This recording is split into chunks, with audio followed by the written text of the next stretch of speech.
ओम श्री साई राम। श्री सत्य साई स्पीक्स। मैं 1994। स्वामी कहते हैं, समस्त विश्व की श्री समृद्धि का मूल आधार वाणी की देवी है।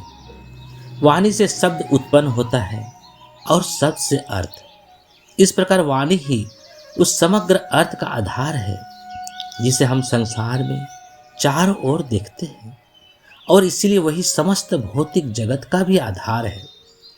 इसी संदर्भ में समस्त पदार्थ को पदार्थ कहा गया है, अर्थात शब्द द्वारा सूचित अर्थ।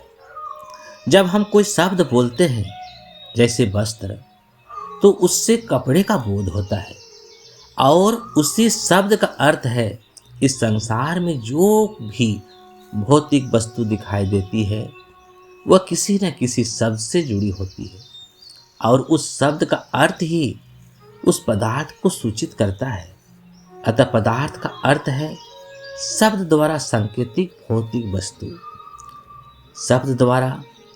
शब्द का आधार वाणी है, और वाणी इस संसार के समस्त पदार्थों का आधार है।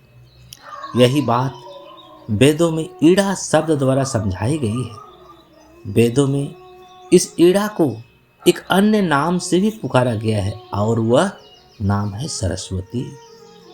जो लोग वेदों में पारंगत होते हैं वे वेदों के तत्व को अपने हृदय में धारण करते हैं। यज्ञ के समय वे हृदय की गहराइयों से वेदवाणी का उच्चारण करते हैं, और इस सामर्थ्य को सरस्वान कहा गया है। इसे सरस्वान इसलिए कहा जाता है क्योंकि वेदवाणी को रचने वाले शब्द उनके मन में विद्यमान होते हैं।